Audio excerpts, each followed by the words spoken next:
Okay, I guess already we are still dealing with the basidiomycetes.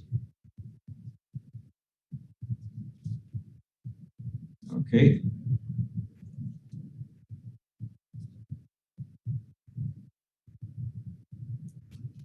And I think I started with you last lecture basically with this class known as teleomycetes.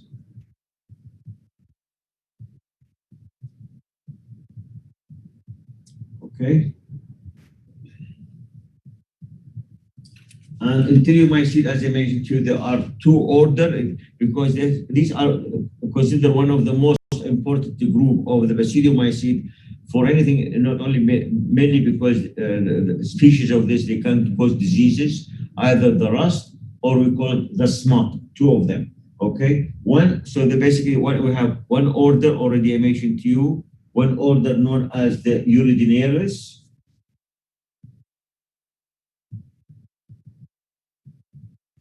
Okay.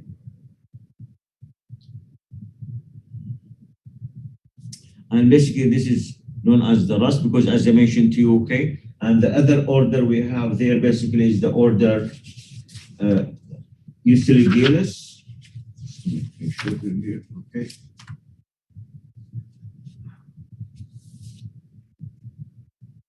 The other order known as Euridinialis.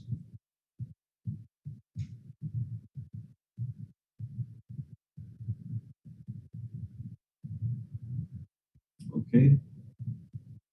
And these are basically known as the smut, okay, because of mention this point here for you.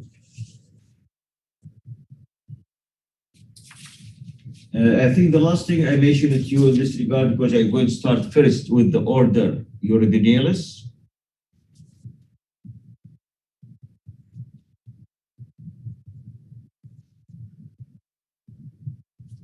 Which is basically the rust, because the rust disease here.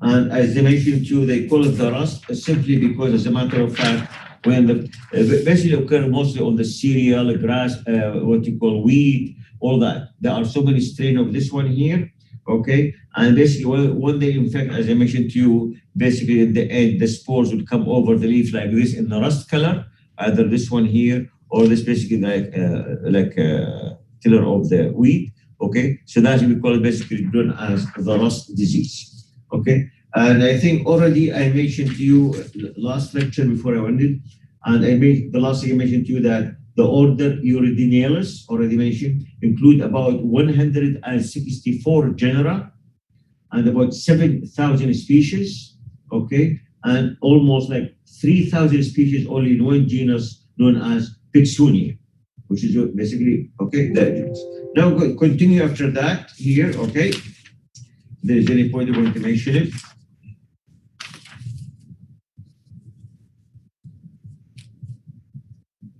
First, I'm going to start with the order as a general, some of the general characteristic of it. Some general point here. Okay.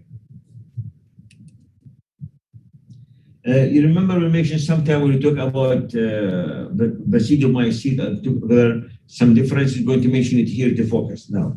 The rust in general, to mention to you that the rust. Do you see my writing well now here? The rust, okay, in general, okay, differ from most other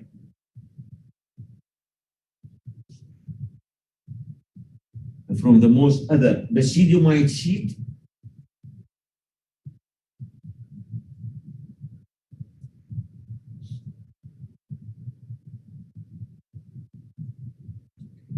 in a number of ways, in a number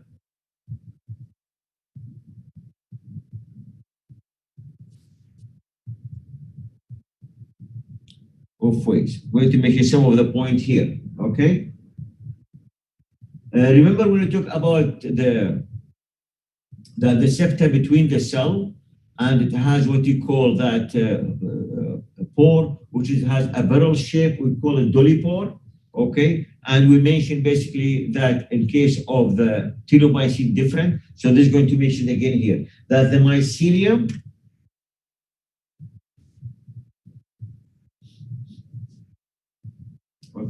bears no dolipo septa.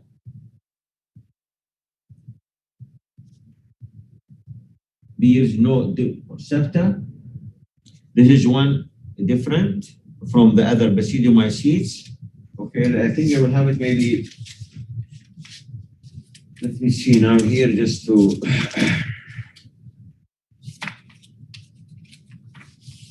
Okay.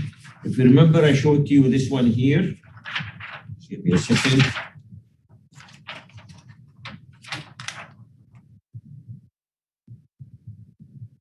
Okay. If you remember, this is most of the basidiomycete, the other basidiomycete, which basically this is a septa, as you can see here, and it has the pore here, which looks like two barrel shape, and this is called dolipore. Now, in case of telomycete, they don't have the septa, they don't have the dolipore, and they look like this one here. Okay, and what they have like two membrane, and I mentioned to you called polywool occlusion. You remember that? Okay, so this is basically in case of the, as you can see here now, the Euridinialis in case of this group of the telomycetes. Can you read this one? All right, good. Now, so the basically that is in case I mentioned to you here, the mycelium bears no dolipore septa. Okay, which is different from the other thing. The other thing also you mentioned that the characteristic of the most of the basidiomycete with meiosis, there is a clamp connection between the cell that does not have it, nor does, okay, nor does, okay, it produce, okay, clamp connections. Okay, so basically these two things they have a little bit distinctive or differ from the other, okay, basidiomycete. Now, the other thing I need to mention to you that basically the rust fungi, in order to infect a species like the most of the cereal and others, okay, and in order to complete its life cycle, usually require two hosts to finish the life cycle. So that basically, for example, in case of the rust, usually the one we are going to, for example, if it's a host on the wheat, it needs also what you call nearby to be a common barberry plant. Okay, so in order to complete its life cycle. So one way of allowing this to control it is not to allow the other host species around. So just to mention this point here in general, that many rusts, the other characteristic that many rusts, okay, are heterogeneous.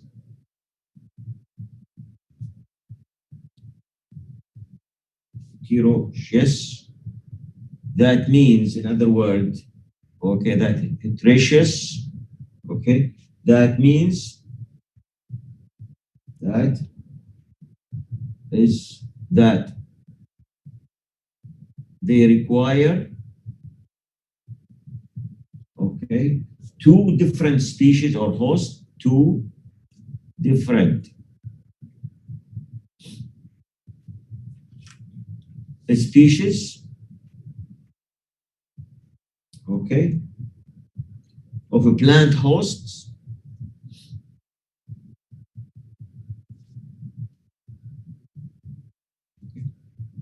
to complete their life cycle.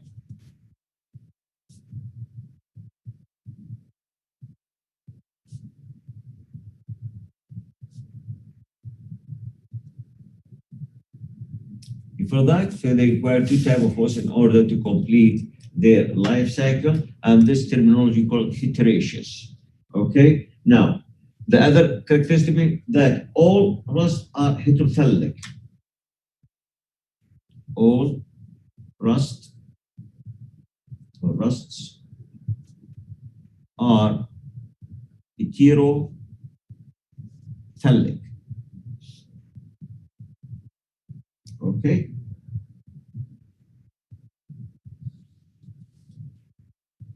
Before that, Now, the other point you mentioned that in general, of course, the life cycle of most trusts are very complex.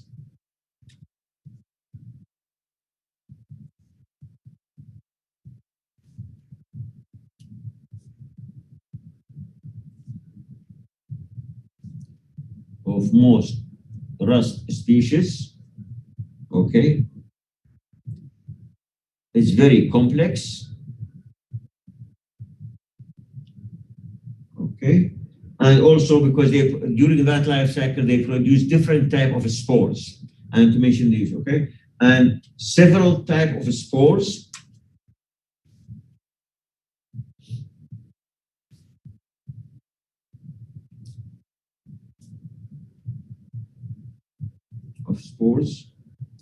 being produced,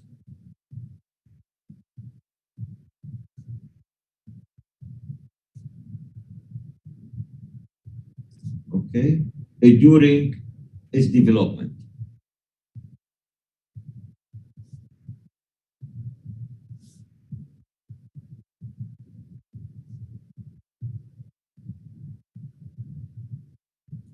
Okay.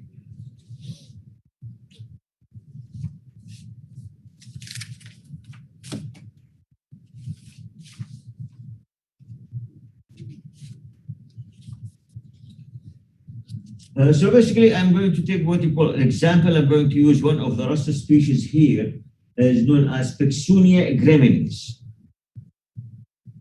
Okay. I'm going to use one strain, okay, just with one species of the rust is known as Pexunia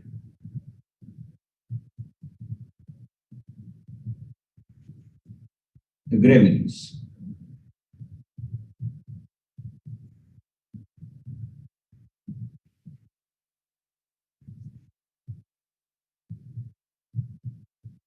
Pexunia, as a matter of fact, is what you call, it is after the person who discovered the cycle. It was an Italian anatomist. Okay, so basically, if I want to show here, simply as this, okay, this name here says after, they put the name after, known as T. Pexuni,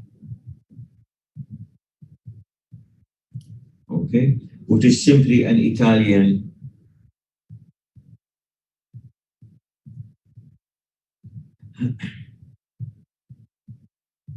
anatomist.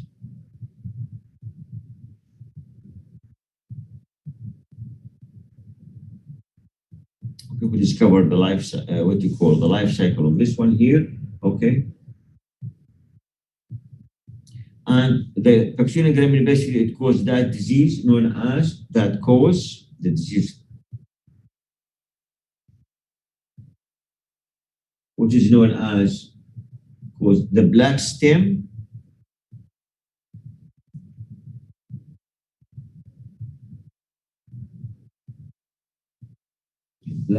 rust of cereals.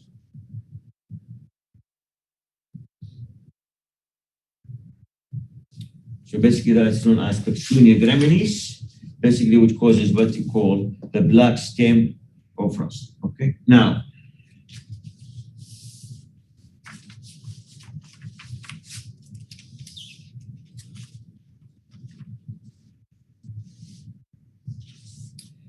then I'm going to talk about the life cycle here.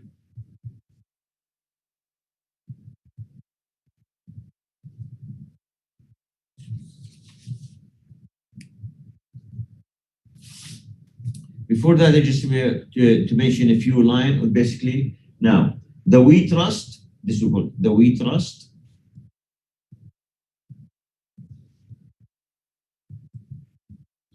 Okay, which is simply a strain.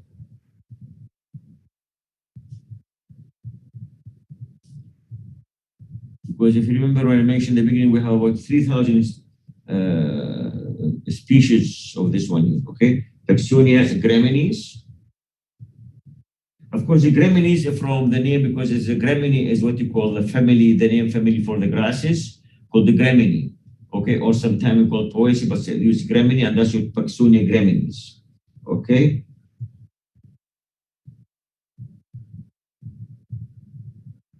Graminees. Now we should separate this one. We call grows parasitically. Okay. It grows parasitically. Okay. In the leaves.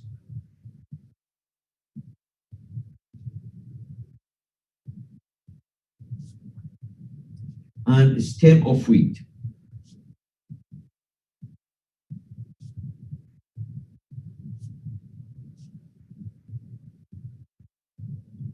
Okay. Of course, there are other strains can attack what you call other type of grains. I just mentioned here that other strains. Of course, when two strain like like a variety or other strains, okay, occur on other grains.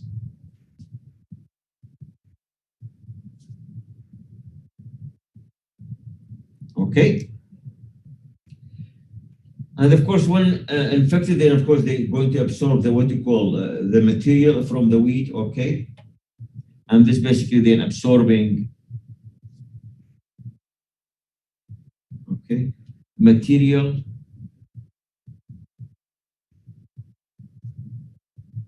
and of course and the nutrients. Okay, from the wheat protoplasm.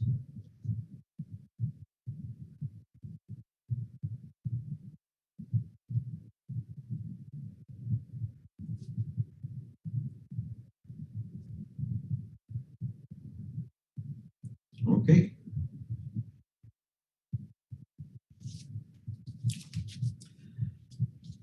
I think first I will do basically to explain the life cycle, and then I will give you the notes, so at least you know what we are talking about. Okay.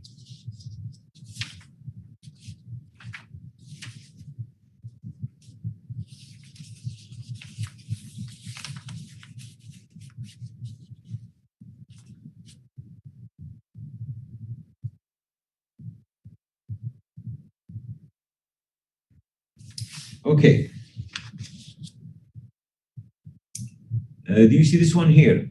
Okay. Now, in this life cycle of the rust, basically it will produce, as a matter of fact, 4 types of spores. Okay.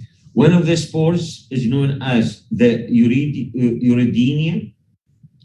Okay. And then they produce what you call the telia or teliospore, Euridinia teliospore, okay? And then the teliospore, basically later on, we have Euridinia telia or teliospore, and also we have the spermatia, and we have the acia. You follow that? So there are 4 spores produced by the Paksunia gramine. Euridinia, teliospore or telia, and then we have what you call spermatia, and then we have the acia. Now, as I mentioned to you, basically in this fungus require 2 hosts, what you call, to complete its life cycle. So usually, okay, the Euridinia and the telia, they occur on the wheat, okay, but the spermatia and acia, they occur, as a matter of fact, on the common barberry plant.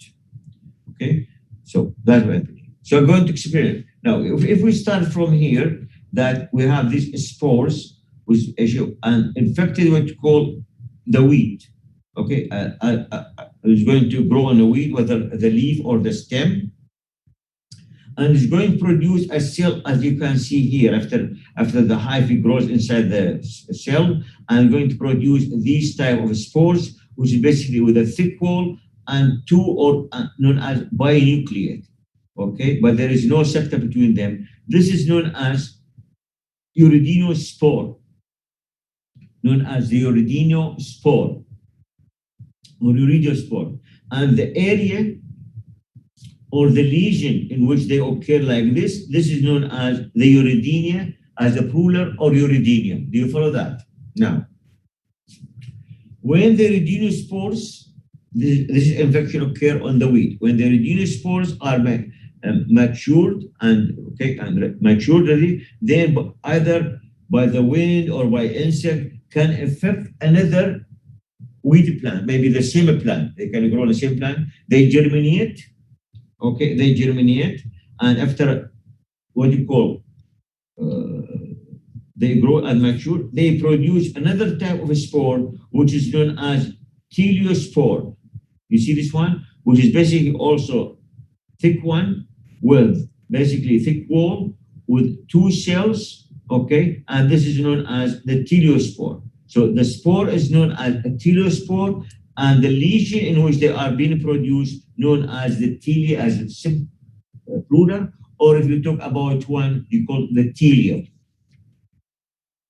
You follow that? Now, what happened here? Now, these teliospore later on, of course, they produce, as you can see here.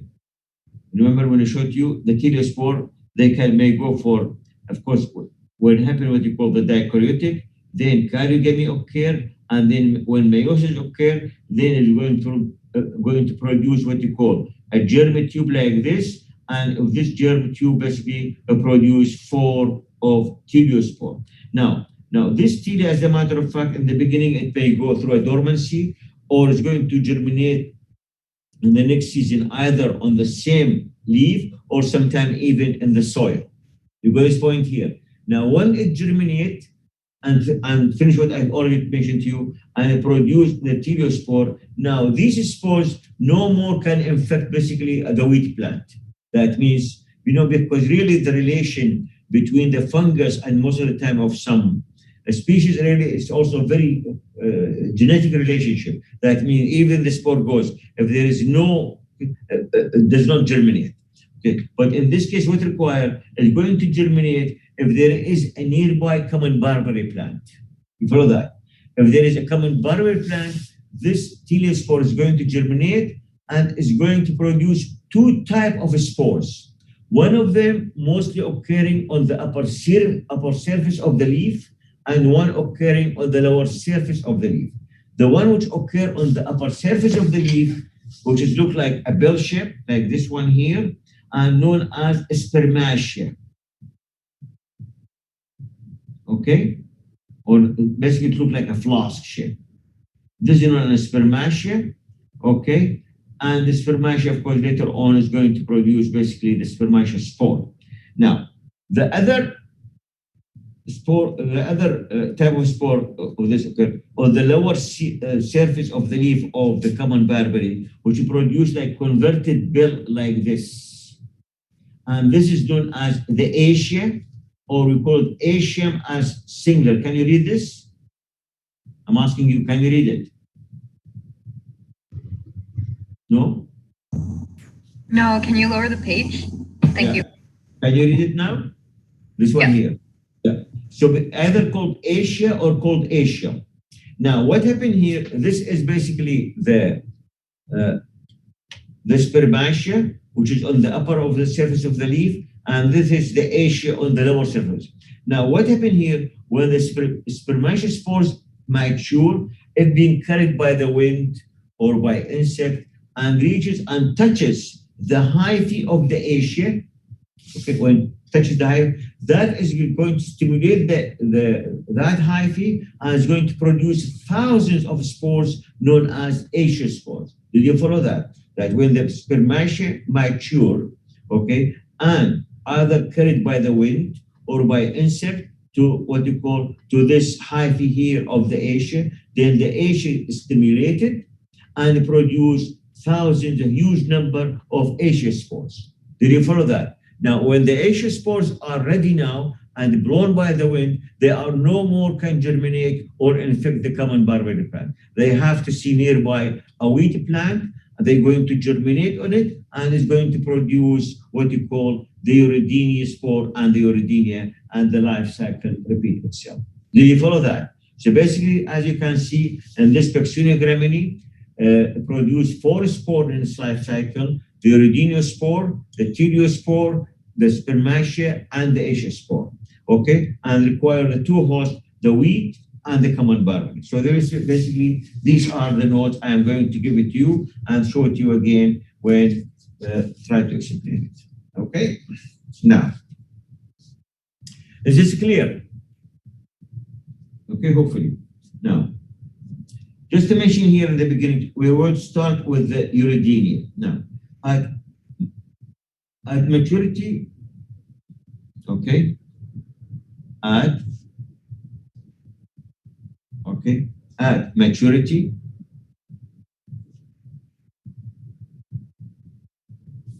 the hyphae, okay, of Taxonia graminis,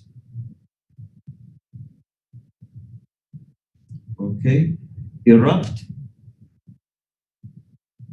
okay, in localized, okay, in localized lesions, lesion on host leaves,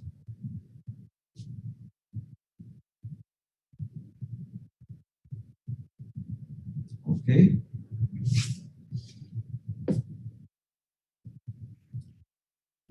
and stems. I'm going to think, of course, in this case, of wheat. So this is one of the hosts here, okay? Now, the lesion in which we have, okay? Now, the lesions, okay, the lesions are known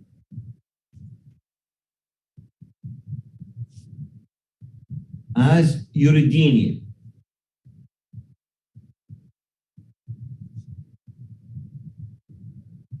The lesion is known as Euridinium.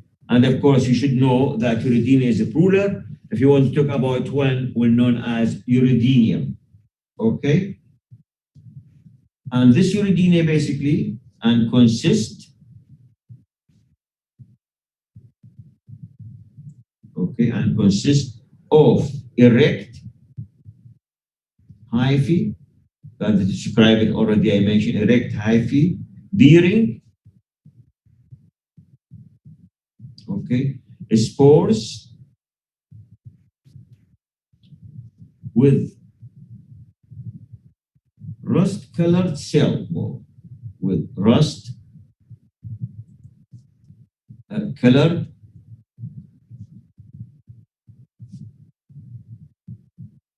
cell walls at their tips.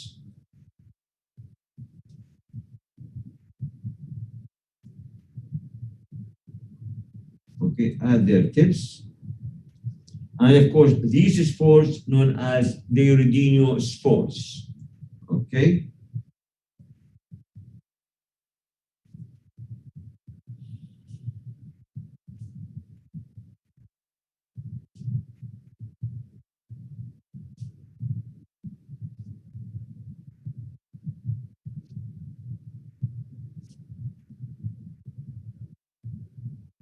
So here, this is the first one called Euridinospores, which is and the legion known as Euridinium. Okay, so the legion was okay, the Euridinium and Euridinospore. Now this Euridinospores, of course, there is a chance either blown by the wind or by insect, or going to infect either the same wheat plant or the same plant or nearby another wheat plant. Doesn't make a difference. Okay, so to mention this point here. Now, they may be blown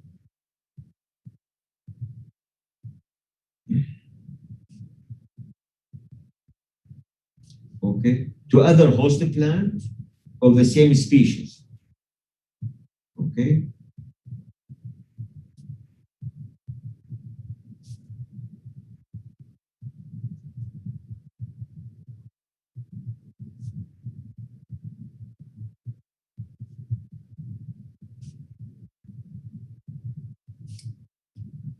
Of the same species, but that means of the wheat species, on which, okay, of course, going to what you call germinate and produce, in in which they are produced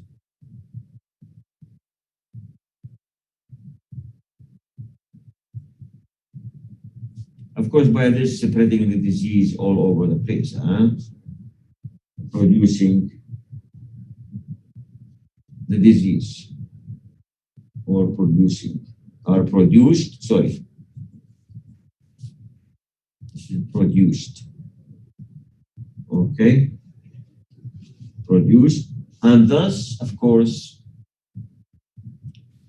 spreading, okay, the infection.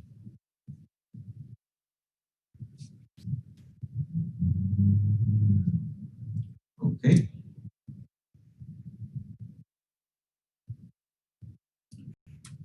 Now, always this later on when the near the growing season of the host itself, to mention it to you here, toward the end of the growing season of the host, toward, okay, or towards here, the end of the growing season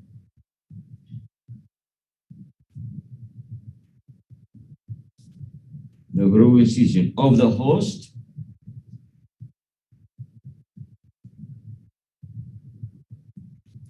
okay.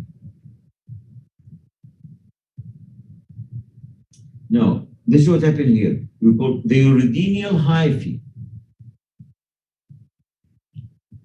The Euridinial hyphae, okay, the Euridinial hyphae begin to produce,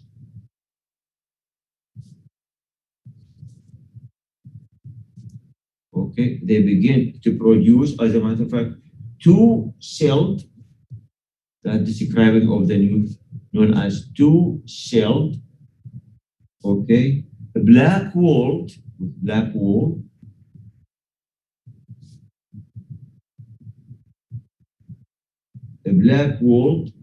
known as teliospore,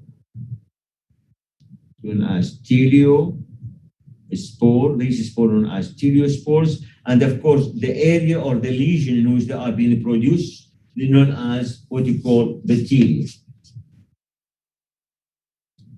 teliospore, and that's what I'm going to mention now. And these are finally produced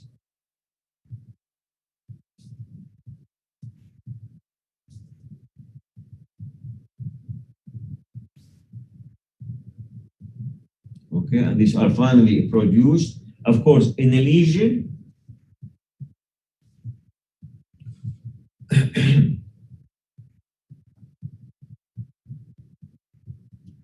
in a region called telia.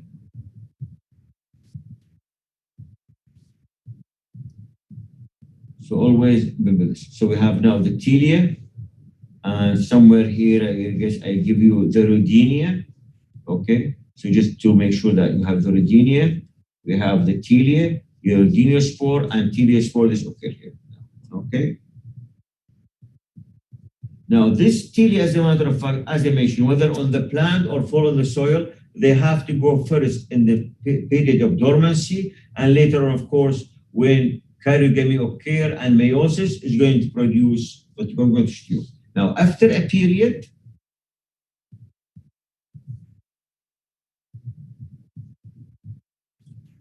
of dormancy, now the teliospores,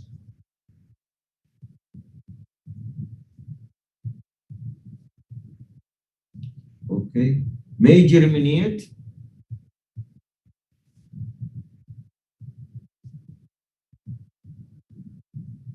okay, on the soil, okay, or in a host, or sorry, or on the host,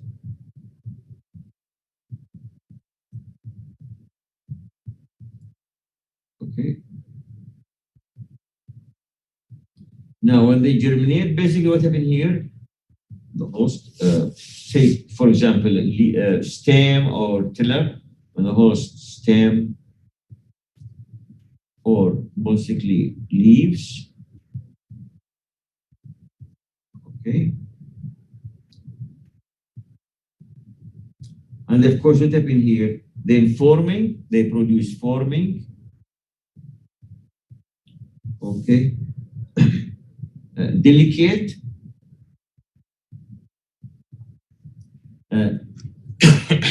septate hyphae. I'm going to just give me a second. Septate hyphae. This is, of course, the basidia. Just give me a second here. I will show it to you, which is the basidia.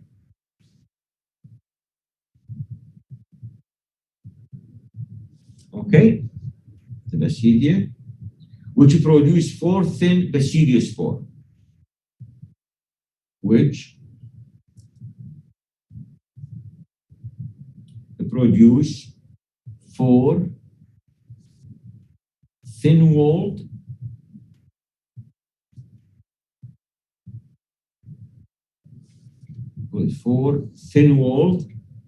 basidiospores.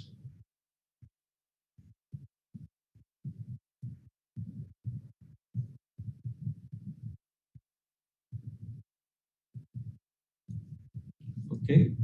Let me now go back to the figure here, just to make sure that, okay. So give me a second, I'll show it to you here. That basically, we started from here, so that now you can maybe figure it better.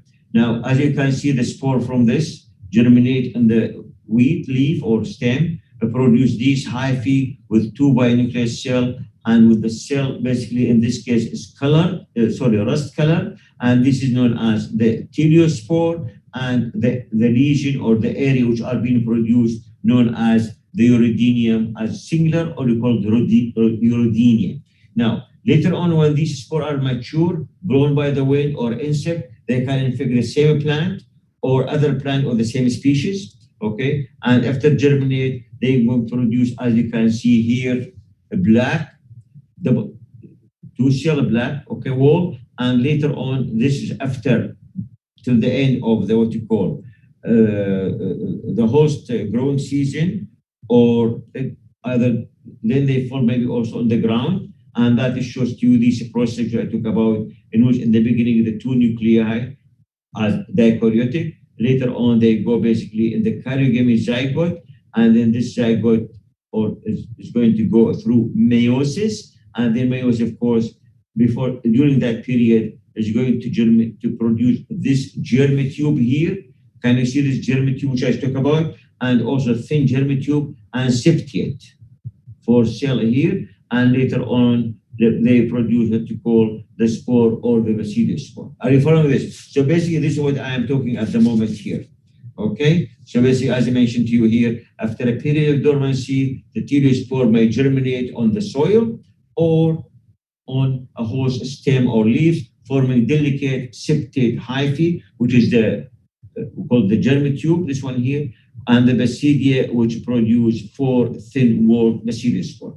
Now, of course, as I mentioned, when these spores are produced, they are no more able to infect the same wheat plant. They have to find nearby what you call a common barberry plant, and they can germinate on that and they produce. So to mention this point here, okay?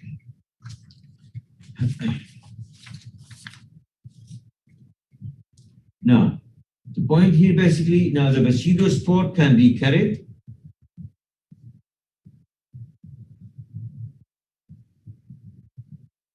Okay.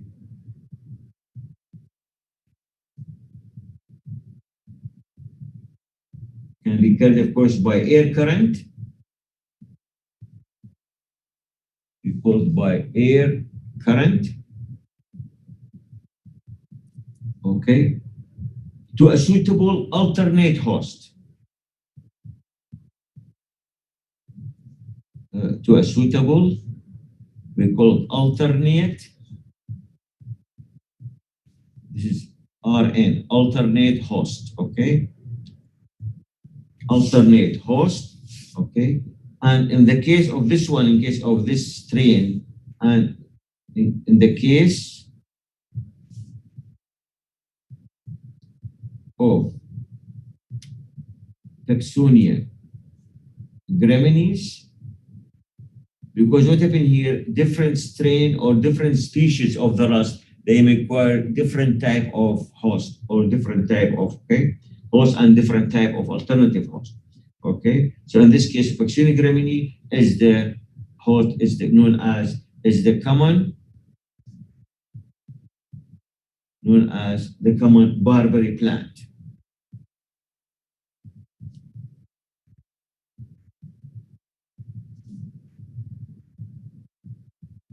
And the common barberry plant, of course, this is a common name, and the Latin name for it is Berberis vulgaris.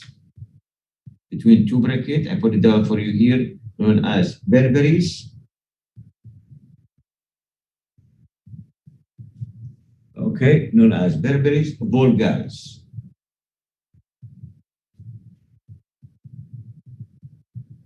Okay.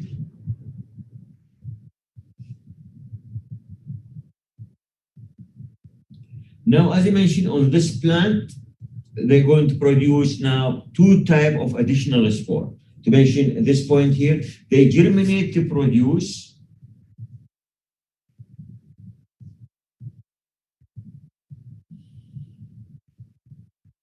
okay.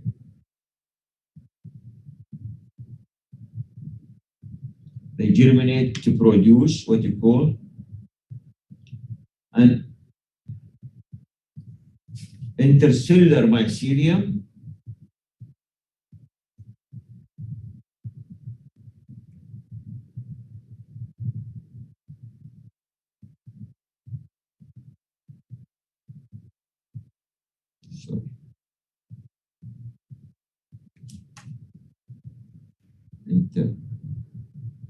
intercellular mycelium, okay,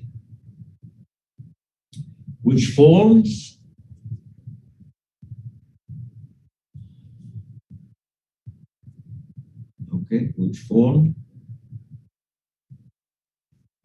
two additional types of reproductive structure. Okay, which forms two additional types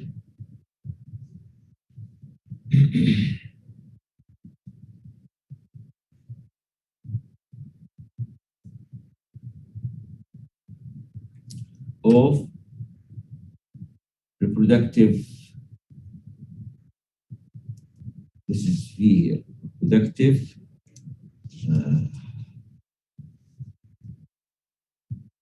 structure or structures. Okay. You follow that?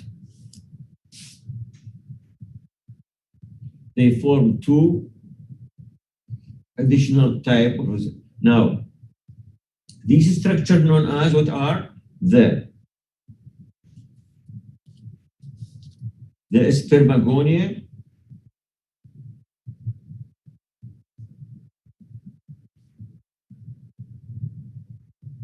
known as one the spermagonia, and the other one known as Asia, and the other one known as, put it capital here just in case, and Asia. So these are the two produced, spermagonia and Asia. Okay, now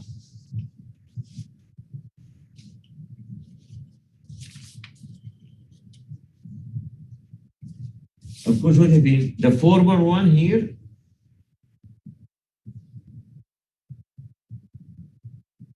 okay, the former one, as already mentioned to you, they are flask shape.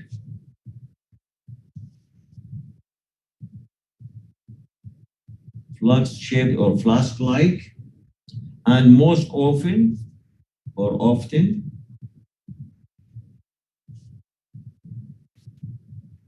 on the upper surface of the leaf.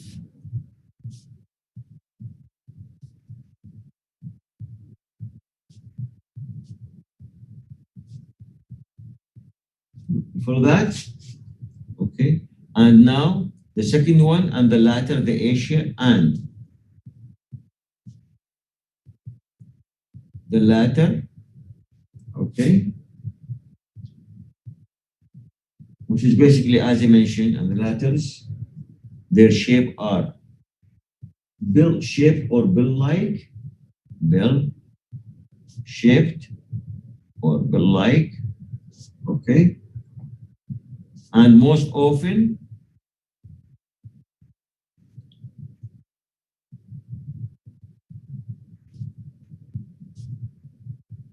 on the lower surface of the leaf. Okay.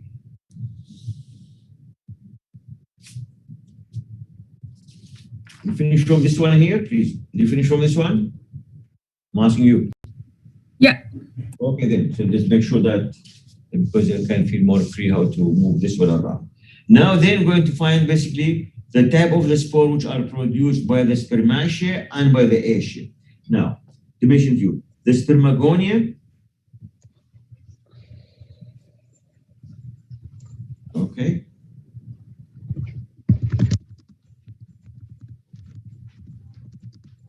okay. The spermagonia, as a matter of fact, as you can see here, produce minute or very small cells, minute cells, okay, called spermatia.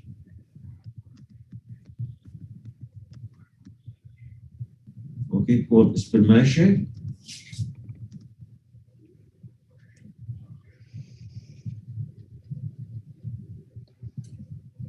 Now, this is spermatia, as a matter of fact, I mentioned here, which are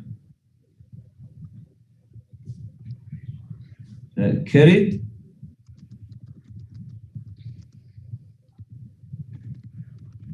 of course, mostly by wind, but sometimes even by insect. And carried sometimes by insects.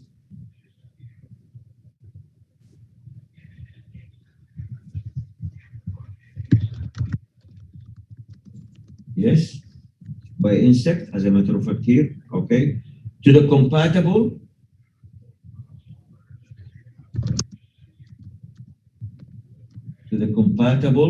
mentioned here compatible, okay. Receptive hyphae,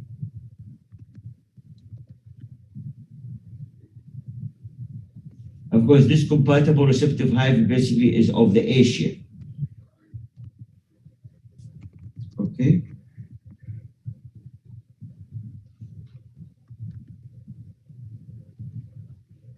Receptive hyphae of the acia, put it down here.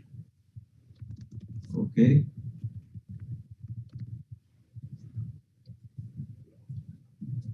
Now, this basically stimulates what you call the hyphae to produce of the acia information. This action, as a matter of fact, stimulate,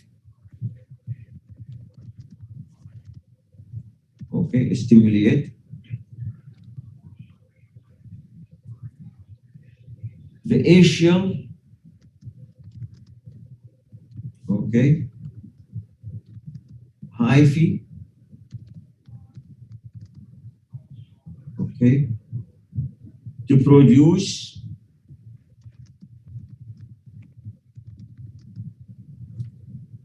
called, in this case, aciospores. Aciospores, okay.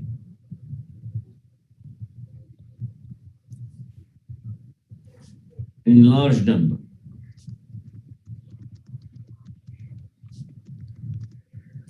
In large numbers, okay.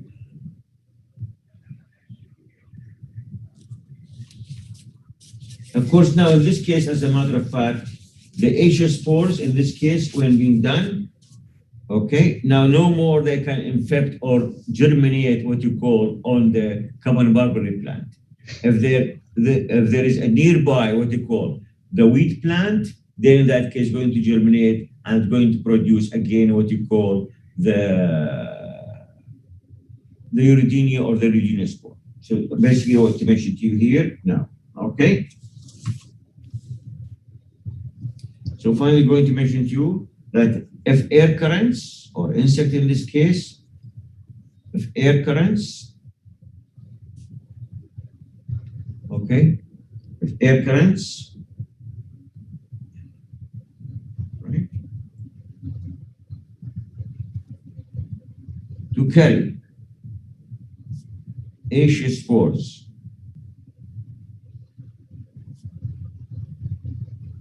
okay, to the leaves or stems of wheat plant,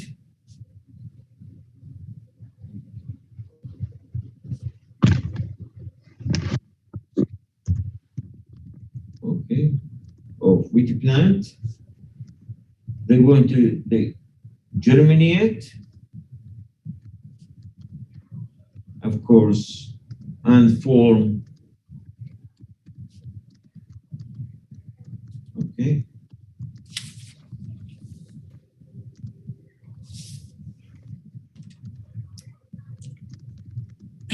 and form basically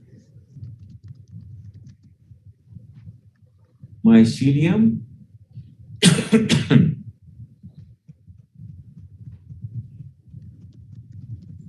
that produce, sorry about that, the Euridinium spore.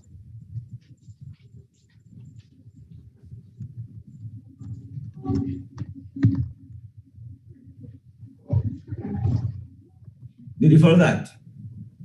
Okay, so basically that now of course going to repeat the cycle again, okay? Any question, please? Are you okay with this? Yeah. Good.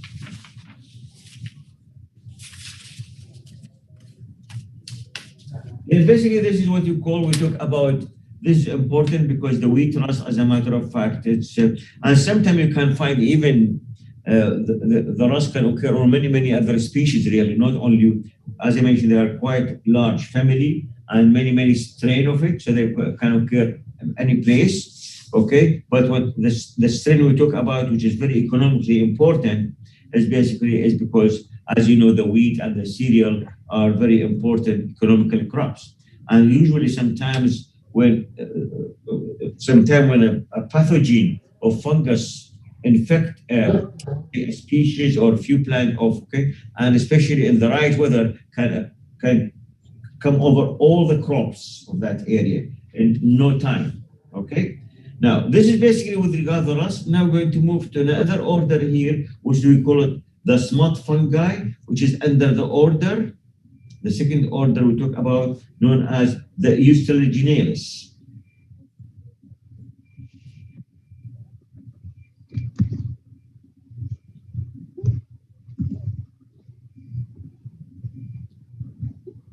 Sorry, yeah. Which is known as the smut fungi. Of course, we call the smut fungi because they produce a very small kind of black spore-like suits all over, so they're basically known as, okay? Now, and this one we talk a little bit of general here. They are a little bit different, okay, distribution. Now, the two species we have, just before I will start with general, to give you an example, okay, we have one known as Euridinium Zea. Of course, you know, Zea maize is the corn, and that was that basically will infect what you call the corn, and that is known as the corn smut. It's known as the corn smut, okay? And also there's another one also can affect known as the Euridinium.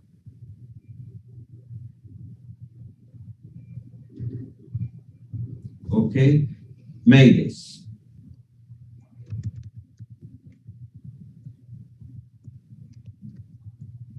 Okay, so other species can cause the color.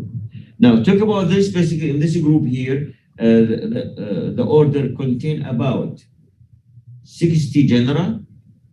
It has about 60 genera and about 1,000 species. Okay. Only about 300 species in this genus Stylego.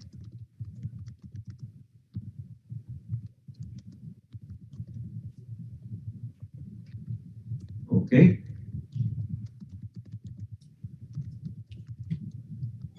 The same thing I want to mention also that the smut fungi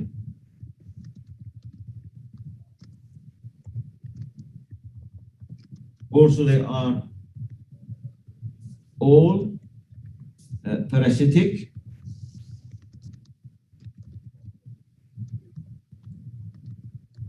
They're all parasitic, as a matter of fact, on vascular plant.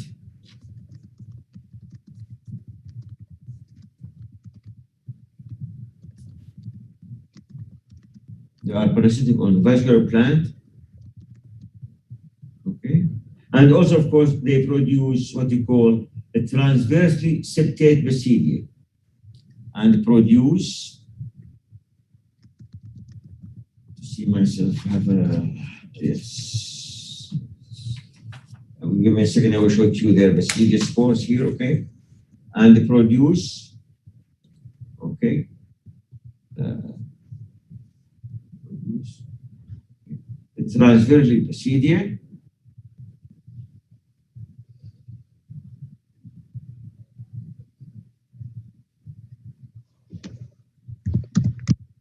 Transversely basidia here, okay?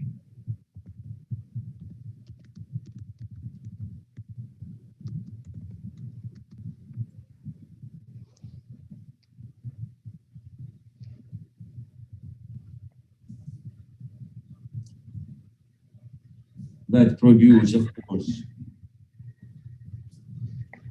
the basidia spores.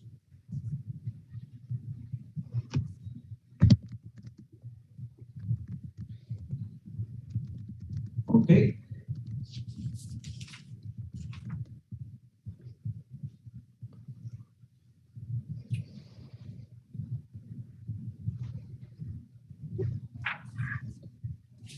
Give me a second here. Basically, I'm not giving you the life cycle of this one, but just to show it to you here, that also is a kind of what you call, when it germinates here, this is the basidia spore, and as you can see here, basically, that they produce basically like a septate basidia like this one here, and in the end, they produce that basidio spores here. Okay, so basically also they have tilia here, but black in color. Now, but of course, when they're going to mention to you that the smut fungi, they differ a little bit from the rust fungi in different way. First of all, the rust fungi are obligate parasite, and what this mean also, and they need the two hosts. The smut, basically, they are not obligate, okay, they are facultative, and also they don't need what you call sometimes the two hosts. But I'm going to give you here, which you're required to know this. What are the differences between the Euridinialis and Euridinialis? Okay, can you read this one here? Yes. Okay, so basically these characteristic here of the Euridinialis, the rust, and this is the characteristic of what you call of the smut. So if you can put it down here, I can give you a few minutes to put it down, but I'm reading here. For example, they produce teliospore terminal. Now the teliospore here, intercalary is on the side, okay?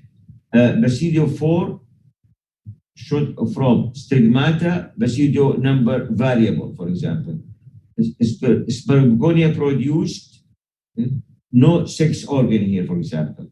Now, for example, clamp connection absent, and your Styligios, as already know, they have clamp connection common. Okay, as already mentioned, Euridinialis often require two hosts, never require two hosts. That's important. Euridinialis, for example, obligately biotrophic or parasite, they are facultative. You know facultative, that means If the main host is available, is okay. If not, they can do with. And that's why, for example, the rust is very difficult or not impossible to grow them in culture because they need the host. While, for example, the smut could be grown in culture and finish their life cycle. So just finish each one a few lines here, and then I will continue with you. Okay?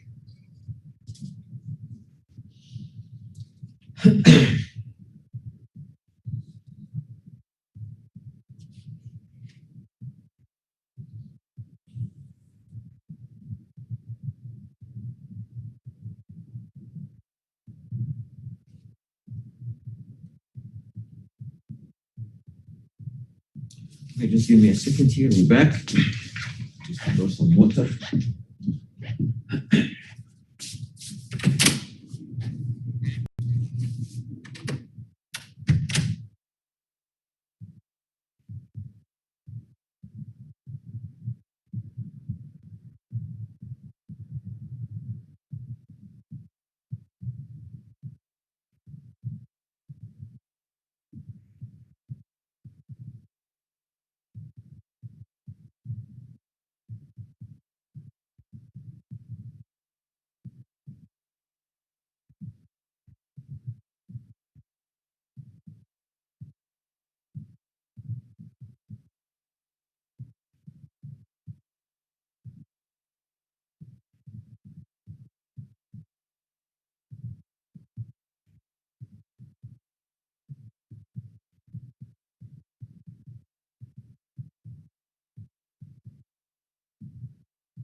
So we finished now? Thank you. Okay, now put a few points with regard to the, okay? Now, of course, they are called a smut. Okay.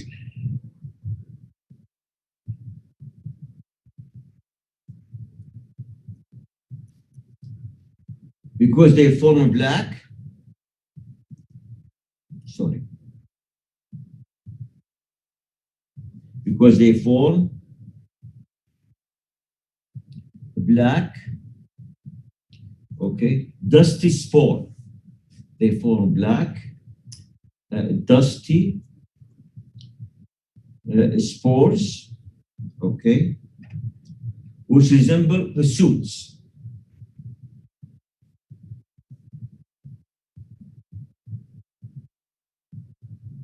Okay, shoot or smut. Okay.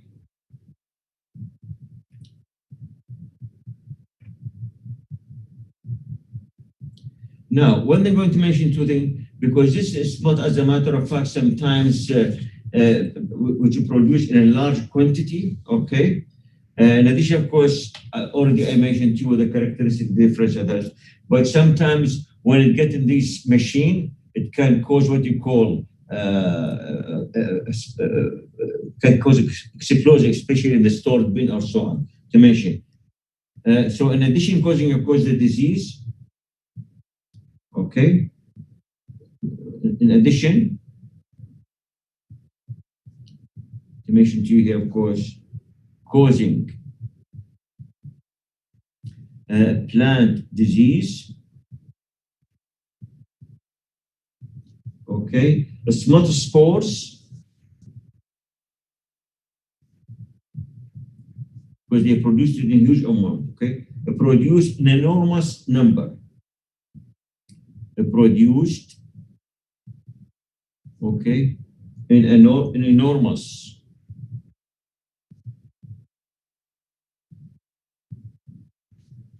numbers,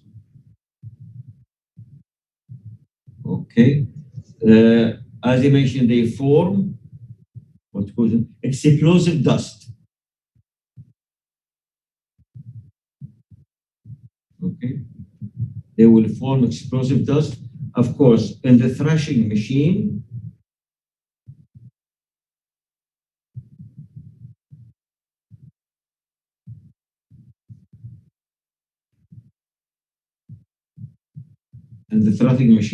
and also storage bins and storage bins. Plus, also they are very common allergic, can cause allergy. Okay, and are also common.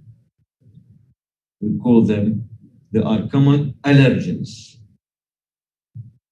Put it down here. Okay. Called allergens to human. Okay.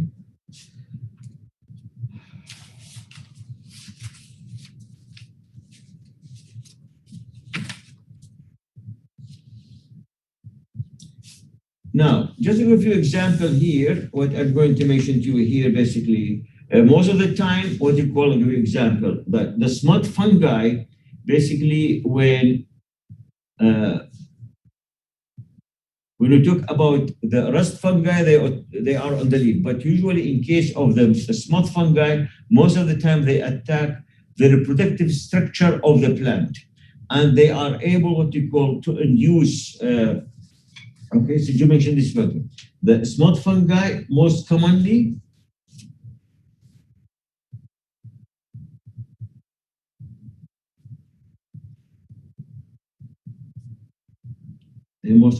attack. That's the difference, basically. The reproductive structures.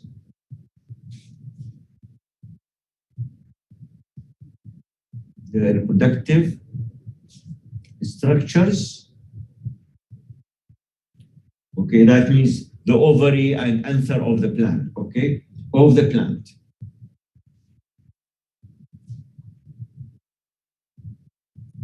Okay. And also depends and may cause. Okay, and may cause what you call abnormalities.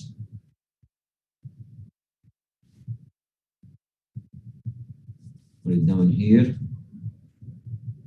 Abnormalities of the ovaries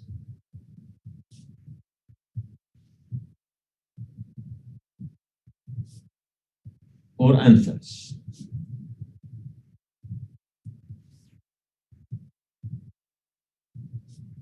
Okay. Or sometimes, or also invade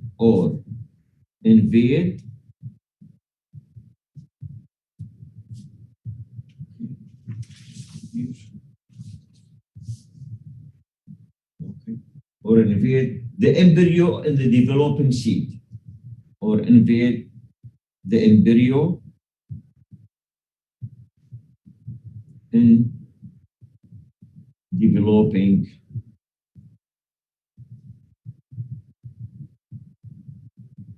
seeds. Okay.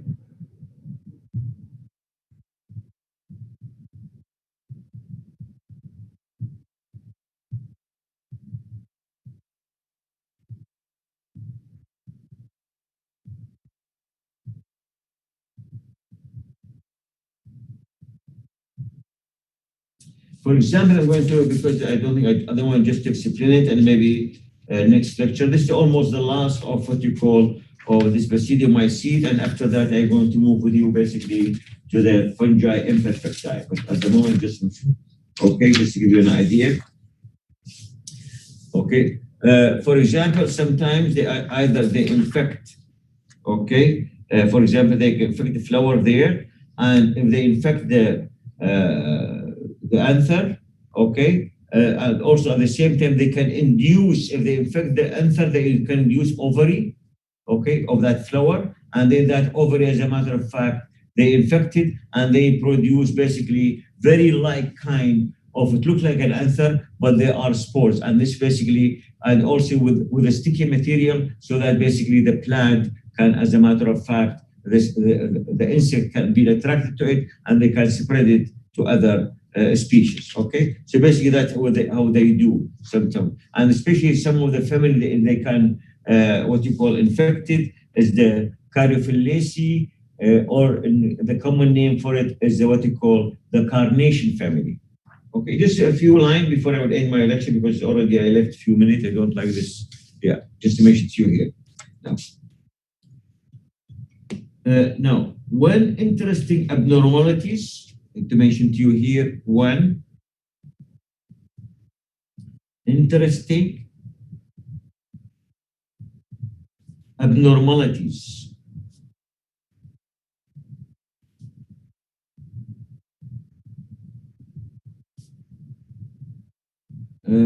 Okay, which is known as, is called, okay, induced hermaphroditism. It's called induced, okay, hermaphroditism.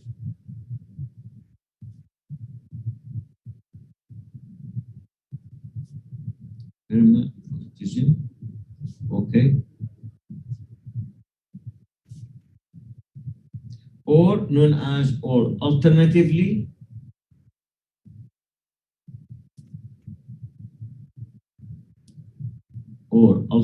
also known as parasitic castration, or known also parasitic, okay, castration. That's what they cause here. And this basically is caused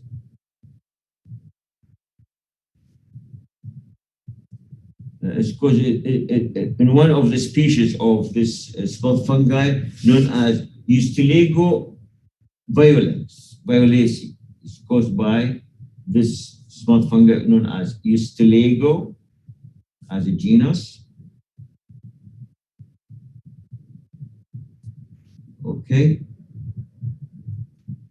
Violacea. Okay. And this especially what attack basically, which attacks, okay, the reproductive structure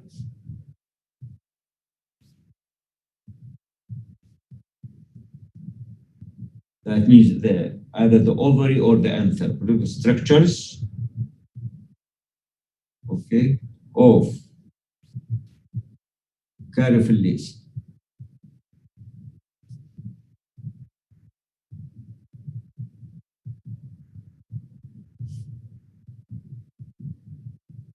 Okay, which is simply known as the carnation family, or sometimes called the pink family.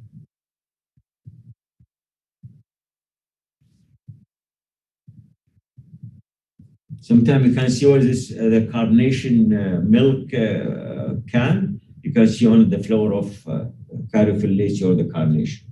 Okay.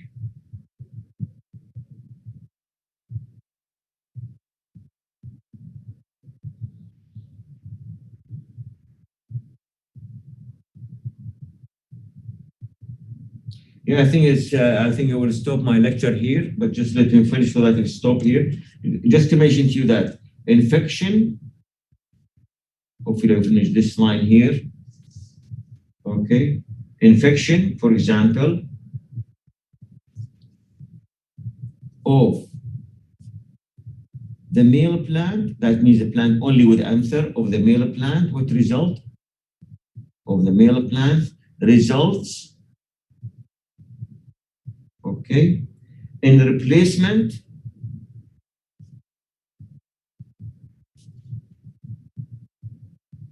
okay, of the pollen grain.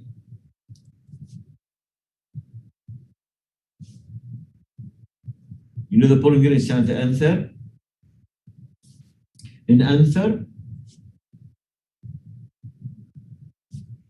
okay, by teliospores.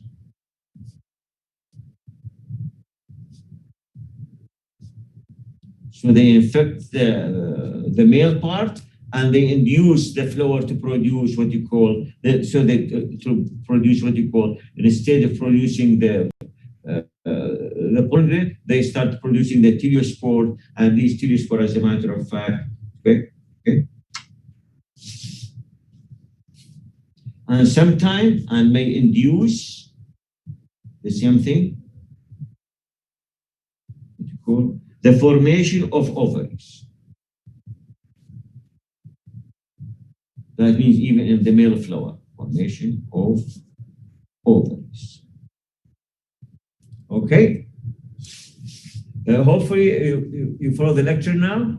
I'm going to stop by now here. And basically, this is almost the end, close to the end of this basidiomycetes. And then hopefully after that, I will talk a little bit about the yeast. Okay. And then we will move to the fungi imperfecti. Okay. Well, good day. Hopefully everything